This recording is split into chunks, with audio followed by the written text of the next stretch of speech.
Hi, Paul. Hi. I thought we'd talk today about reluctance to look at technique and why it might be that musicians are very reluctant to change their technique. Yeah, that's a great idea. I actually think there are two ways of thinking about this. Is one is a musician who has what we might call an open system, so Yeah. willing to change and relearn and so on. And those musicians has what we might call a closed system, and then you only work within certain parameters, whether or not it's going to help them moving forward. Yeah. We've talked before about about whether people might, because the guitar is mostly a self-taught instrument, people might feel that their technique doesn't fit some sort of classical description, and why they might be self-conscious about coming along for a session on technique. Yeah, I think that can definitely be a problem because it's always difficult to relearn or maybe to discover that what you're doing could be done in a different way, particularly if you've been playing for a long, long time. Because I get there is the fear then that, but what if I can't do this anymore? Mm. And that's understandable. I know because of your psychology background and your coaching, and I know that we both agree that we're very keen to have a blame-free culture when we look at trying to find the causes of things and trying to help people get to solutions for problems like that. Um, uh, and I often spend a lot of time in clinic basically saying this is about finding a technique workaround now that you've got a clinical problem, and it's not about blaming your technique necessarily. We have a blame-free culture, don't we?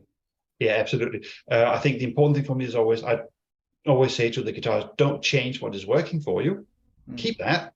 But there may be some other things technically that you need to look at that will actually improve and make your life a lot easier.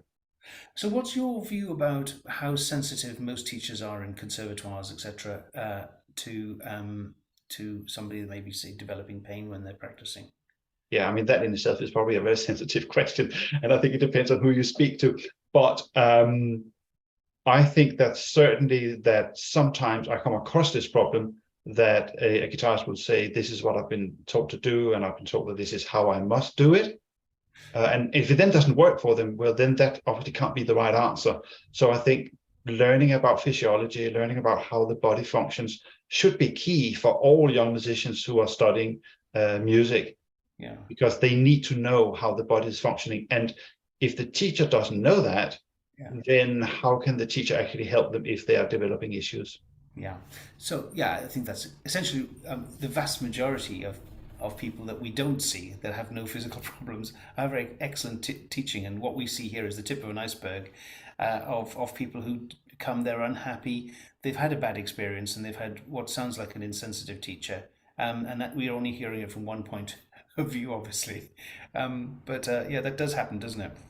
Yeah, it certainly does, and I think you're absolutely right. There can be certainly at least two sides to a story. Oh But that yes. is important. That is important, that we are thinking about just the basics, mechanics of for example, how does the hand work, as you so brilliantly explained in many of the videos that we are doing. But that this is incorporated into a young person's musical education. Yeah, and I often think when I revert to using somebody like you or Penelope Roscoe for piano or Alison Lauren for other string instruments, the orchestra, I often think, how can this work in parallel with somebody's usual teacher without causing any offense? Because basically, all of the people that work within BAPAM have a specialist interest in working with people who have pain when they play.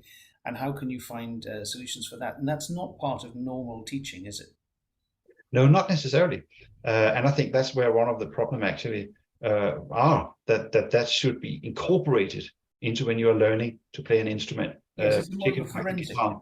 Yes, it's about it's often repair. It's forensic repair, isn't it? It's trying to get to the source of the problem, and then using the skills that I have with all my diagnostics, and then the hand therapist, and then co-working with people like you when it's beyond the knowledge that I and the hand therapist have in terms of whether there may be a subtle technique issue which could be helped.